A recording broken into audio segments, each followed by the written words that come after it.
Hello, good evening. कैसे हो आप सभी लोग? आई होप सब एकदम बढ़िया होंगे और मस्त तरीके से अपनी पढ़ाई कर रहे होंगे। तो आज हम करने वाले हैं अपना पीपीएससी 112 का यूनिट 8, जहाँ पे हम कौटिल्य की मंडला थ्योरी को पढ़ेंगे।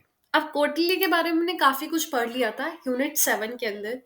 आज हम कौटिल्य की फॉरेन पॉलिसी और ये मंडला थ्योरी के बारे में बात करने वाले हैं, और आज भी क्या रिलेवेंस है कौटिल्य का हमारी इंडिया की फॉरेन पॉलिसी के अंदर, ये देखने वाले हैं। तो आप देख सकते हो, पहले हम पढ़ेंगे मंडला क्या होता है, मंडला थ्योरी क्या थी। देन इसके बाद कौटिल्य के व्यू है नेशनल सिक्योरिटी के लिए। ठीक है, रियलिज्म एंड कौटिल्य। कौटिल्य को एक तरीके से रियलिस्ट थिंकर भी बोला जाता है। और एक नजर डालेंगे जो कौटिल्य है उनका आज के टाइम पे इंडियन फॉरेन पॉलिसी के अंदर कोई इम्पैक्ट है, इन्फ्लुएंस है या नहीं। ठीक है, तो करते हैं स्टार्ट अपना मंडला से। तो concept of Mandla, Mandla theory को पढ़ने से पहले हमको ये पता होना चाहिए मंडला होता क्या है।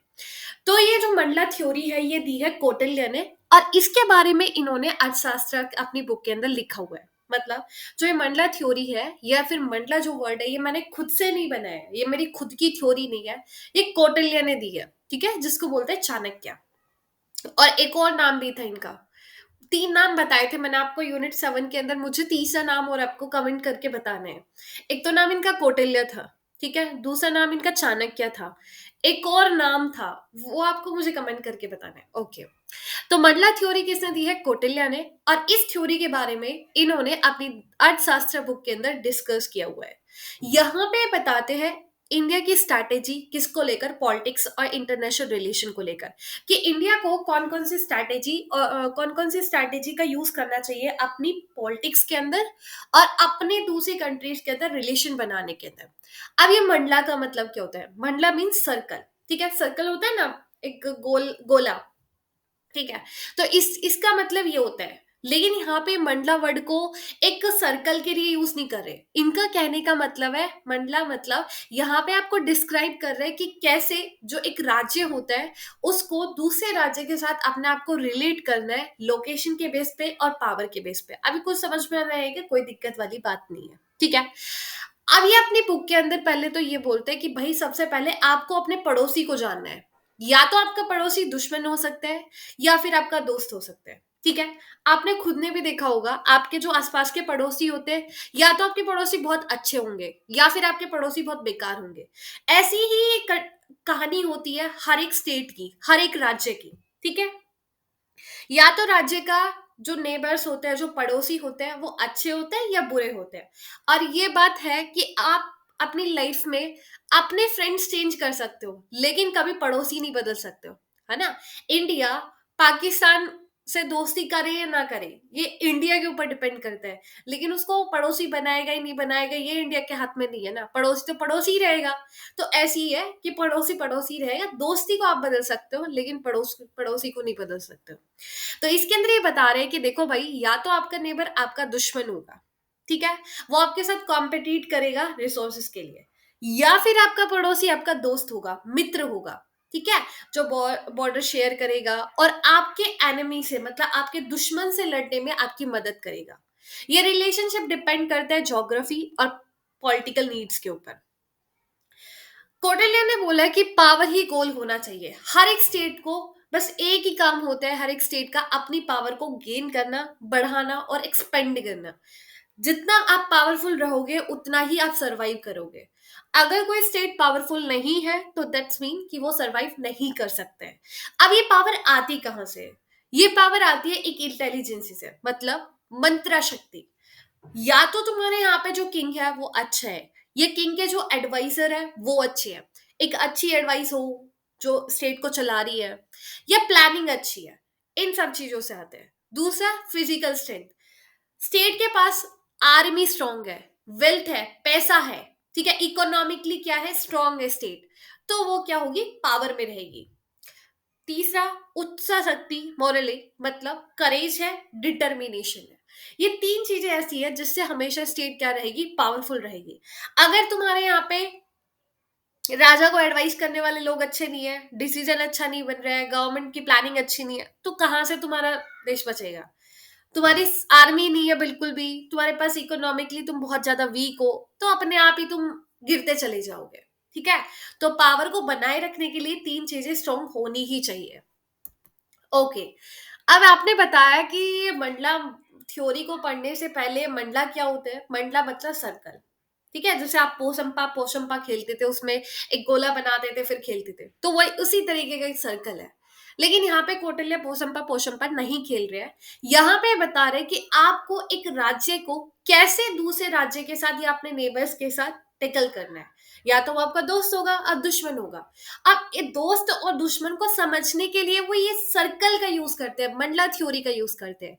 यहाँ पे बताते हैं कि हर एक राज्य के चार सर्कल होते हैं। क्या होते हैं? हर एक राज्य के चार सर्कल होते हैं। ठीक है, मतलब राजा के आसपास चार सर्कल होंगे। कौन कौन से? पहले सर्कल में आएगा राजा का दोस्त। ठीक है, जो भी राजा के दोस्त लोग हैं, ठीक है, जैसे इंडिया के जो भी अच्छे दोस्त है, मतलब जिसके साथ इंडिया की फॉरेन पॉलिसी अच्छी है, अगर इंडिया का कल को किसी से भी वॉर होता है तो वो इंडिया की मदद ही करेंगे, हमको इतना भरोसा है। ठीक है, वो आएंगे इंडिया की कौन सी कैटेगरी में?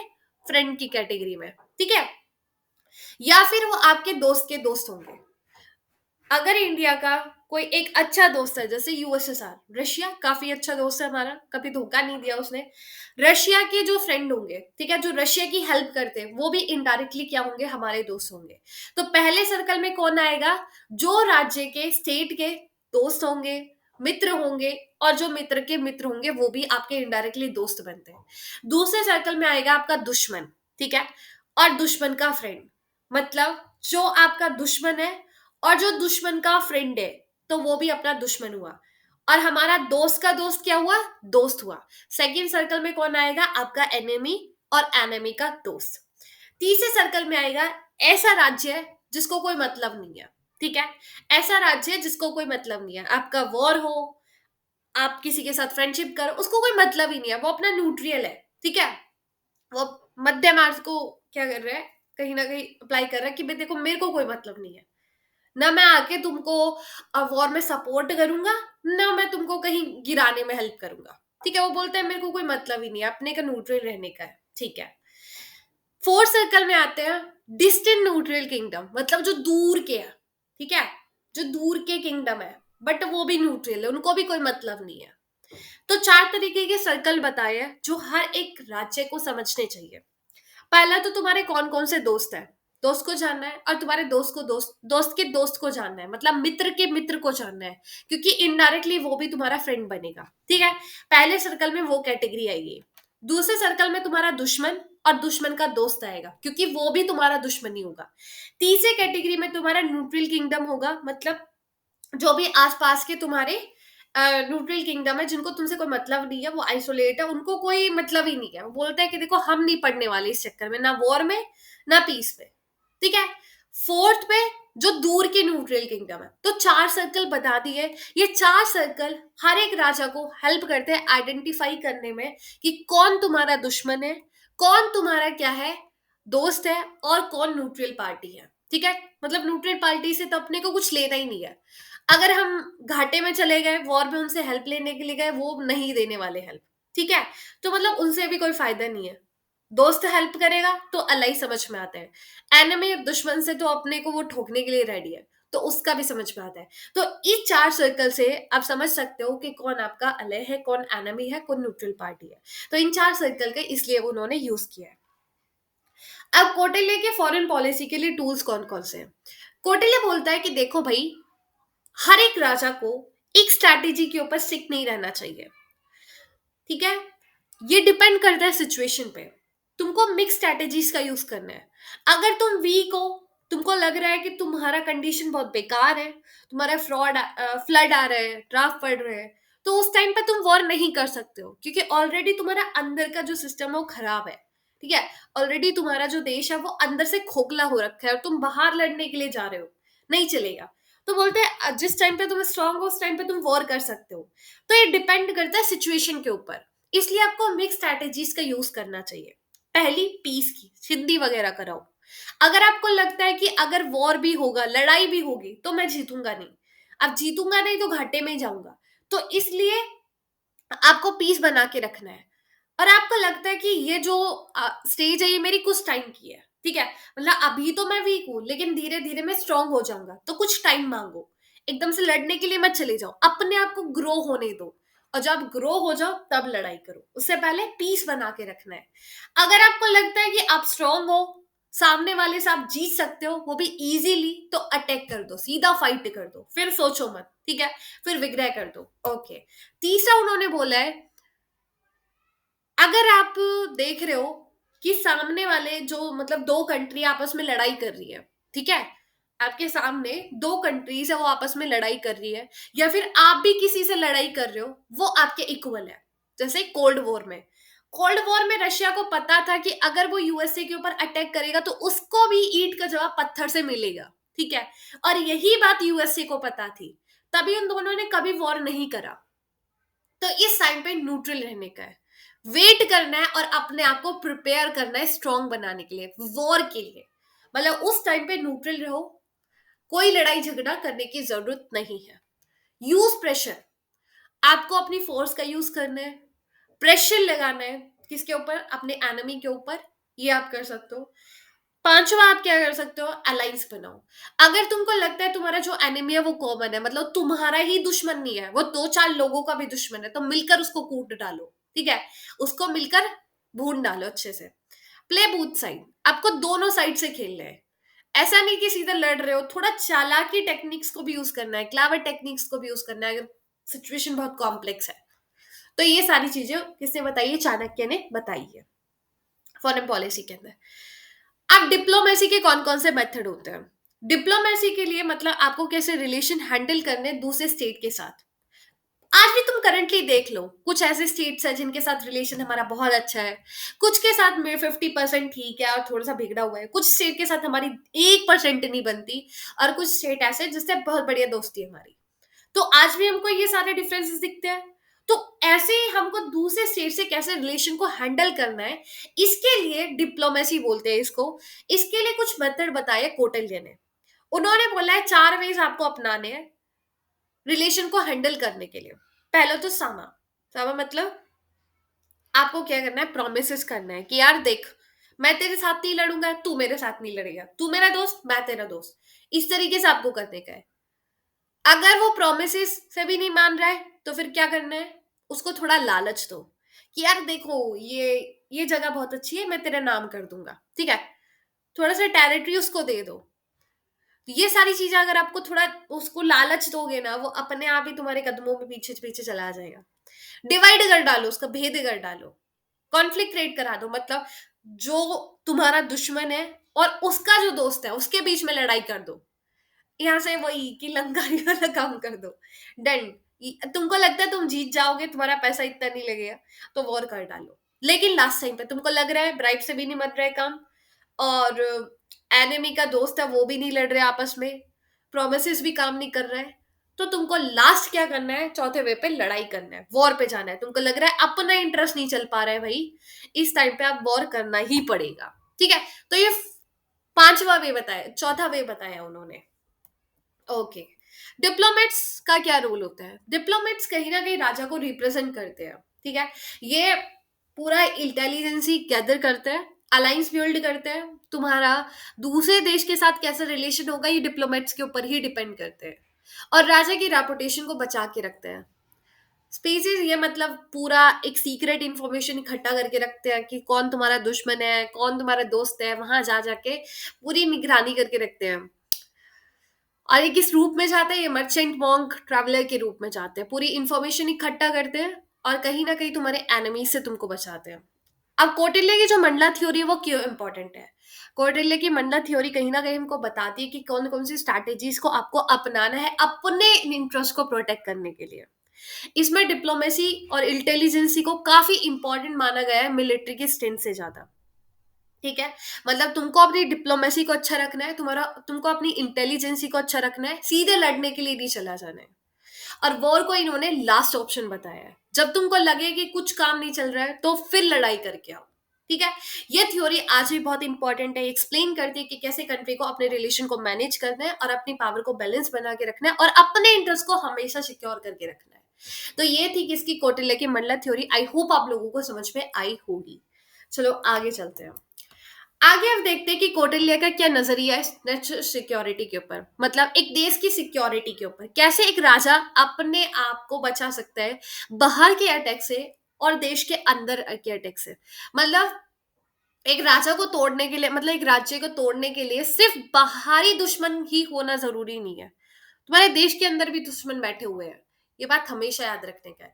तो कौटिल्य हमारे सबसे पुराने इंडियन थिंकर है, जो बताते हैं कि राजा और एक राज्य को सेव करने के लिए या स्ट्रांग बनाने के लिए क्या क्या करना चाहिए। ये फोकस करते हैं कि देखो भाई, पहले तो तुमको बाहरी अटैक से बचाना है, दूसरा तुम्हारे अंदर खुद का प्रॉब्लम हो सकता है देश के अंदर, उनसे बचाने का है। लोगों को खुश रखना है और प्रॉस्पर रखना है। ओके, अब राजा की ड्यूटी, राजा क्या क्या कर सकता है? राजा ही सब कुछ कर सकता है। कौटिल्य बोलता है राजा की ही तो रिस्पॉन्सिबिलिटी है, राजा का ही तो काम है बाहर के दुश्मनों से बचाना। ठीक है, राजा ही प्रोटेक्ट करेगा लोगों को। अगर कोई देश के अंदर तुम्हारे कोई डिसीज फैल जाता है, कोई बीमारी फैल जाती है, तो उस टाइम पे राजा ही उससे बचाएगा। तुम्हारी इकोनॉमी को स्ट्रांग बना के रखना है, राजा का काम है इकोनॉमी को स्ट्रांग बना के रखना। अगर तुम इकोनॉमिकली वीक हुए तो ये सोचो कहीं ना कहीं तुम्हारी सिक्योरिटी को इफेक्ट करेगा ही करेगा। ठीक है, चार टाइप का उन्होंने वॉर बताया कि अगर देखो तुम लड़ाई भी कर रहे हो दूसरे देश के साथ तो चार तरीके से कर सकते हो। ये डिपेंड करेगा सिचुएशन पे। डिप्लोमेसी वॉर, सीधा बात करो, ट्रीटी करो, थोड़ा शांतिपूर्वक ट्रीटी वगैरह करो, सिंधी वगैरह करो। अगर तुमको लग रहा है यार तुम्हारा सामने वाला जो दुश्मन है वो तुमसे बहुत स्ट्रांग है, तुम हारोगे ही हारोगे, तो वहां पे लड़ने की जरूरत नहीं है। ठीक है, वहां पे थोड़ा बात करो, 50% अपनी बात मनवाओ, 50% उसकी सुनो। तो ये ट्रीटीज के थ्रू आप अपनी वॉर कर सकते हो, डिप्लोमेसी वॉर जिसको हम बोलते हैं। अगर तुमको लगता है यार तुम जीत सकते हो तो सीधे जाकर डायरेक्ट बैटल में जाके खड़े हो जाओ, जंग में खड़े हो जाओ। ठीक है, सीधा वॉर कर दो, ओपन वॉर। इरेगुलर वॉर, कभी कभी सरप्राइज देते रहो, कभी कभी अटैक मारते रहो, यहाँ बम फोड़ दिया वहां बम फोड़ दिया, जैसे पाकिस्तान करता रहता है। इससे क्या करोगे, तुम अपने एनिमी को वीक करोगे कि कभी भी उसको सरप्राइज जाके बम फोड़ दिया, कभी भी वहां पे दिवाली मना दिया। साइलेंट वॉर, छुप छुप के वॉर करो, ऐसे ऑपरेशन करो सीक्रेटली जैसे इंडिया ने करा था। ठीक है, तो ये सारे वॉर आप कर सकते हो। पहला तो डिप्लोमेसी वॉर, थोड़ा शांतिपूर्वक बात करो। अगर तुमको लगता है तुम जीत जाओगे तो सीधा जाओ वॉर में और उड़ा दो। तीसरा इरेगुलर, कभी कभी वॉर करते रहो, कभी कभी उसको सरप्राइज से कर देते रहो, हैप्पी बर्थडे टू यू कर दो उसका। ठीक है, ले भाई तेरे लिए गिफ्ट। फिर एक चौथा साइलेंट वॉर, बता के मत करो कि हम तुम्हारे ऊपर अटैक करेंगे या उसको साइन दे रहे हैं, नहीं, कभी बम फोड़ दो, जाके सीधा अटैक कर दो और पता भी ना चलने पाए। ये सारे वॉर किसने बताए? कौटिल्य ने बताए। इंटरनल सिक्योरिटी, उन्होंने बोला कि यार बाहर के देश या दुश्मन ही तुम्हारा मतलब तुमको ही वीक नहीं करते, अंदर से भी देश क्या होता है वीक पड़ता है या उसकी सिक्योरिटी के ऊपर इम्पैक्ट पड़ता है। अगर तुम्हारे यहाँ पे फेयर गवर्नमेंट नहीं है तो सोचो कि तुम्हारा एंड होना जरूरी है। कौटिल्य बोलते हैं कि देखो भाई, राज्य के अंदर भी बहुत सारी प्रॉब्लम होती है, लोग रिबेल कर रहे होते हैं, लोग सिविल वॉर कर रहे होते हैं। बोला जाता है ना कि वॉर में इंसान मरते हैं, लेकिन देश के अंदर जो सिविल वॉर होता है ना उसके अंदर इंसानियत मरती है। आप कल को तुम उसी को अपना भाई मान रहे थे, आज तुम एक सिविल वॉर के नाम पे एक दूसरे से लड़ रहे हो। ठीक है, तो बोला जाता है ना कि देखो वॉर, अगर तुम दूसरे देश के साथ लड़ाई करते हो तो वहां पे इंसान मरता है, लेकिन जब देश के अंदर वॉर होता है ना वहां पे इंसानियत मरती है। तो इंटरनल वॉर मतलब तुम्हारे देश के अंदर वॉर होगा। इसके लिए बचाने के लिए तुमको क्या करना है, पहले तो एक फेयर गवर्नमेंट बना के रखनी है। ठीक है, अब फेयर गवर्नमेंट रहेगी तो लोगों के अंदर कोई गुस्सा नहीं होगा, कोई रिबेलियन वगैरह नहीं होगा। लोगों को पता है यार सबकी सुनी जा रही है तो काहे बिना बात के उछलने का है। ढूंढो देश के अंदर कौन तुम्हारा एनिमी से मिला हुआ है, कौन तुम्हारा देश के नाम के लिए वो नागरिक है, बस वो जाके चाइना का साथ दे रहे, चाइना का वो ये दूसरे तुम्हारे दुश्मन का साथ दे रहे, ऐसे ढूंढने का है। हेल्पिंग पीपल नीड्स, जो लोगों को जरूरत है उसका हेल्प करो। अगर देश के अंदर फ्लड आ रखा है तो लोगों को बचाओ, पॉवर्टी है तो लोगों को खाना दो। ठीक है, ये सारी चीजें गवर्नमेंट का काम है करने का। Linking economy and security, security को इकोनॉमी से रिलेट करो, लिंक करो।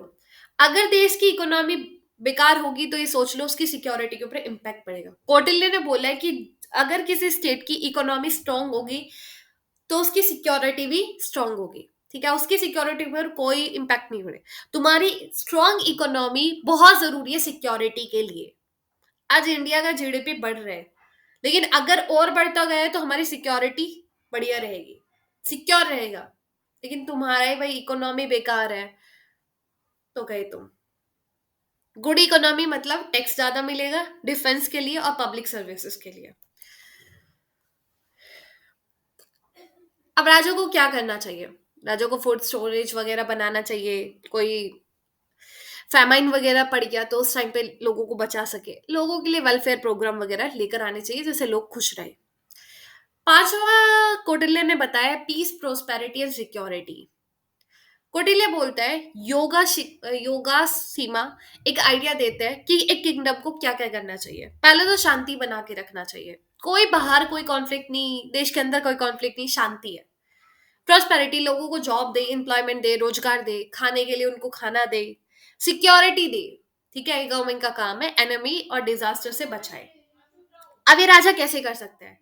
राजा एथिकल रूल को फॉलो करे, धर्म को अपनाए अपने गवर्नेंस सिस्टम के अंदर, डिसिप्लिन को इन्फोर्स करे।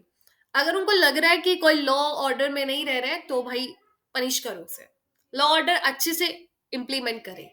और फैमिली बॉन्ड्स को स्ट्रेंथ करे, क्योंकि फैमिली ही कहीं ना कहीं एक सोसाइटी का फाउंडेशन होता है। ठीक है, तो ये जरूरी होता है। तो ये सारा हमारा पूरा नेशनल सिक्योरिटी के ऊपर। Realism and Kautilya. कौटिल्य को कहीं ना कहीं पॉलिटिकल रियलिज्म माना जाता है कि ये पॉलिटिकल जो थॉट है इनकी, स्पेशली पॉलिटिकल रियलिज्म मतलब जो फोकस करता है पावर के ऊपर, नेशनल इंटरेस्ट के ऊपर। और हमारे कौटिल्य जी भी पावर और नेशनल इंटरेस्ट के ऊपर फोकस कर रहे हैं, तो ये भी एक रियलिस्ट थिंकर है। बोला जाता है कि काफी जितना इसका इम्पोर्टेंस है कौटिल्य जी को, उतना उनका मतलब इम्पोर्टेंस दिया नहीं गया, अक्सर उनको इग्नोर ही किया गया है इंडिया ग्लोबली। काफी सेंचुरी तक तो किसी को पता ही नहीं था कि आइडियाज कौन से हैं। देखो, पहले तो उन्होंने बोला है कि नेशन का इंटरेस्ट सबसे पहले, भाड़ में जाए सारी चीजें, पहले तुमको अपने देश का इंटरेस्ट रखना है। ठीक है, जो इंटरनेशनल रिलेशन है वो बड़ा चाइस्टिक है, जहां पे पावरफुल जो कंट्री होगा ना उसी का बात माना जाएगा। तुम वीक हो तो तुम्हारा कोई सुनने वाला नहीं है।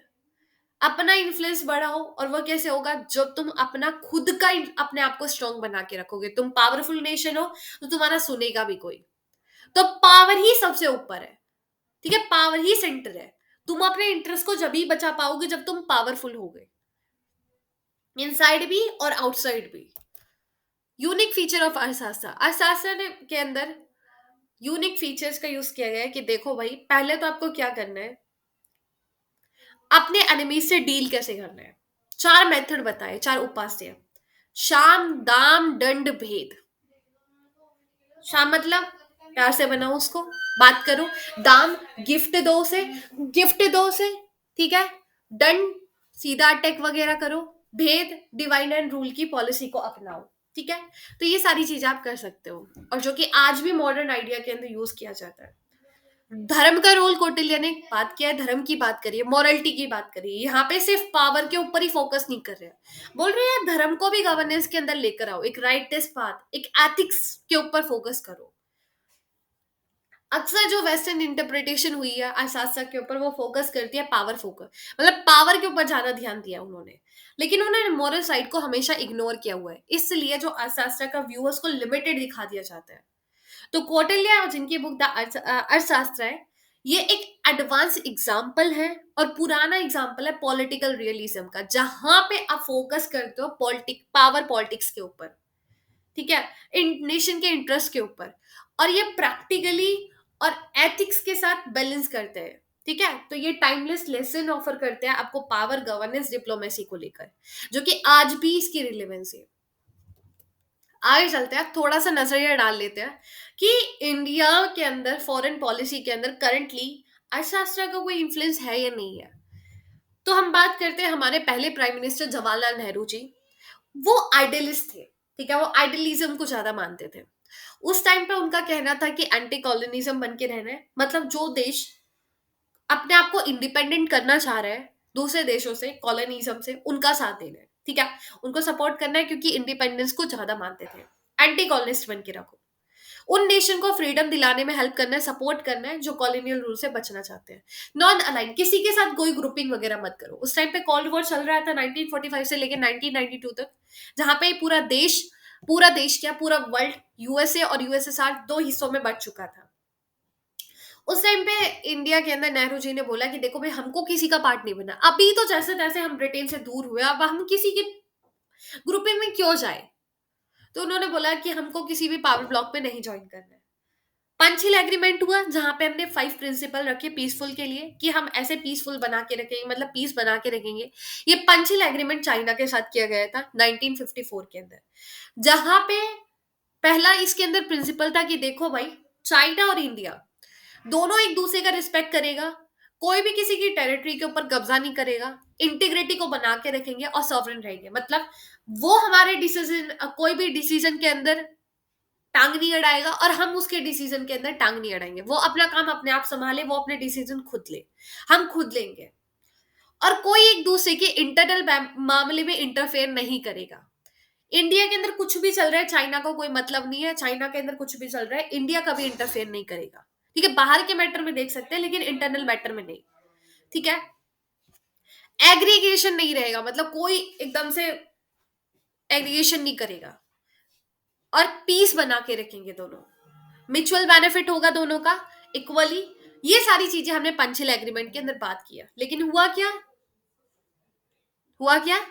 7 साल बाद, 7 साल नहीं, 8 साल बाद वॉर कर दिया। ठीक है, तो नेहरू जी जो कि रियलिस्टिक थे, मतलब नेहरू जी को रियलिस्टिक माना जाता है, क्योंकि इंडियन नेबरहुड को लेकर उनका एम था इंडिया को एक पावरफुल देश बनाना साउथ एशिया के अंदर। आइडलिज्म से हम धीरे धीरे शिफ्ट हुए रियलिज्म की तरफ। 1962 के अंदर हमारा वॉर हुआ किसके साथ? चाइना के साथ। तो इंडिया कहां पे शिफ्ट हो गया? रियलिस्टिक फॉरेन पॉलिसी की तरफ शिफ्ट हो गया। 1971 के अंदर इंदिरा गांधी क्या करती है? एक फ्रेंडशिप ट्रेटी साइन करती है यूएसएसआर के साथ, मतलब रशिया प्लस 15 कंट्री का एक ग्रुप था। उसके साथ क्या करती है हमारी इंदिरा गांधी, जो कि उस टाइम पे प्राइम मिनिस्टर थी, वो एक फ्रेंडशिप ट्रेटी साइन करती है सोवियत यूनियन के साथ। किसको काउंटर करने के लिए? यूएसए चाइना पाकिस्तान के अलायंस को काउंटर करने के लिए। और यही इंडिया को हेल्प करता है एक बांग्लादेश बनाने में और पाकिस्तान को वीक करने में। 1998 के अंदर हमने न्यूक्लियर टेस्ट करा पोखरण 2, जो कि एक इंपॉर्टेंस है हमारी मिलिट्री पावर के लिए। तो दर्शाता है कि हम मिलिटरीली भी अपने आप को स्ट्रॉन्ग रखते हैं अपने नेशन इंटरेस्ट के लिए। ठीक है, ये प्रोटेक्ट करता है हमारे नेशन स्टेट का। आओ लड़ो, तुम बताते हैं फिर हम। ठीक है, आगे चलते हैं। Modern foreign policy of Kautilyan influence. आज के टाइम पे आज की जो फॉरेन पॉलिसी है उसके अंदर कोटिलिया का क्या इन्फ्लुएंस है? इंडिया जो कि अपने आप को मिलिटरीली स्ट्रॉन्ग कर रहा है, ठीक है, अपने आप को स्ट्रॉन्ग कर रहा है। चाइना जैसे जो हमको चैलेंज करते रहते हैं, उनको फेस करने के लिए हमको अपने आप को स्ट्रॉन्ग करना जरूरी है। अगर हमको कोई ईंट मारेगा तो पत्थर से जवाब मिलेगा ही मिलेगा। इंडिया ने साफ सीधा बोला हुआ है कि देखो, हम पहले कभी किसी के ऊपर वॉर नहीं करेंगे, हम किसी को परेशान नहीं करते। अगर कोई हमको परेशान करेगा तो यार हम सहन भी नहीं करेंगे। तो जैसे कोटले फोकस कर रहे हैं पावर के ऊपर, इंडिया भी अभी करंटली फोकस कर रहा है। इंडिया ने परमानेंट मेंबरशिप ले रखी है यूएन सिक्योरिटी काउंसिल के अंदर। इट्स एम फॉर, हाँ, जहां पे वो ग्लोबल इन्फ्लुएंस को बढ़ाना चाहता है। परमानेंट मेंबरशिप तो नहीं है इंडिया की, नॉन परमानेंट है। हाँ, नॉन परमानेंट है, मतलब इंडिया चाहता है परमानेंट मेंबरशिप लेना। हाँ, इन यूएन सिक्योरिटी काउंसिल के अंदर इंडिया चाहता है, वहां पे 5 लोगों के पास है, बस 5 कंट्रीज के पास है। तो अभी तो करंटली नॉन परमानेंट मेंबर है, वीटो पावर नहीं है इंडिया के पास, लेकिन इंडिया का एम है कि वो भी यूएन सिक्योरिटी काउंसिल का परमानेंट मेंबर बने, जहां पे पूरे वर्ल्ड के अंदर इंडिया का इन्फ्लुएंस बढ़े। हम अलायंस बना रहे हैं। The enemy of my enemy is my friend, ये याद रखना। ये कौटिल्य का idea, the enemy of my enemy is my friend. China Pakistan के अलायंस, जो कि इंडिया को क्या करना चाह रही थी? रिवेल करना चाह रही थी। तो हमने भी किसके साथ दोस्ती कर डाली? रशिया के साथ। जो दिखाता है कोल्ड वॉर के टाइम पे काउंटर करता है चाइना को, हेल्प करने में हेल्प किया हमको। दूसरी तरफ हमने क्वाड के मेंबर बन गए, जहां पे यूएसए, जापान, ऑस्ट्रेलिया भी है। इनका भी कॉमन दुश्मन कौन है? चाइना। इंडियन ओशन के अंदर चाइना का जो धीरे धीरे अपने आप को इन्फ्लुएंस बढ़ा रहे हैं ना, उसको कम करने के लिए। और हम बैलेंस बना के रखते हैं सॉफ्ट एंड हार्ड पावर के अंदर। सॉफ्ट पावर योगा वगैरह हो गया, इंडिया का कल्चर है चेंज, उसको प्रमोट करते हैं। ठीक है, ये सॉफ्ट पावर है जो इंडिया को एक पावरफुल देश बनाता है। एट द सेम टाइम उस टाइम पे हम हार्ड पावर के ऊपर भी फोकस करते हैं अपने फ्यूचर को सिक्योर बनाने के लिए और काउंटर करने के लिए चाइना के डोमिनेंस से। ठीक है, तो ये पूरा कोटेले की कहानी रही किस चीज को लेकर। पहले हमने उनका मंडला थ्योरी देखा। मंडला थ्योरी आपको याद रखना है, मंडला मतलब सर्कल, 4 सर्कल की बात की गई है, वो याद रखना है। देन उसके बाद हमने नेशनल सिक्योरिटी के ऊपर बात किया, रियलिज्म की बात किया, और करंटली अभी क्या इंपॉर्टेंस है अर्थशास्त्र का, इनकी जो फॉरेन पॉलिसी है, इंडिया की जो करंटली फॉरेन पॉलिसी, कोटेले के आइडियाज का क्या इंपॉर्टेंस है। ठीक है, तो ये सारा बात हुआ। ये टेलीग्राम का क्यूआर कोड है, यहाँ से आप स्कैन करके टेलीग्राम ग्रुप को ज्वाइन कर सकते हो और खुद से भी पढ़ सकते हो इस पूरी पीपीटी को। तो आज के लिए इतना ही। आई होप आप लोगों को समझ में आया होगा। कहीं कोई दिक्कत परेशानी तो मेरे को बताने का है। तो मिलते हैं नेक्स्ट सेक्शन में। सो बाय, टेक केयर, अपना ध्यान रखना, ख्याल रखना। All the very best. Radhe Radhe.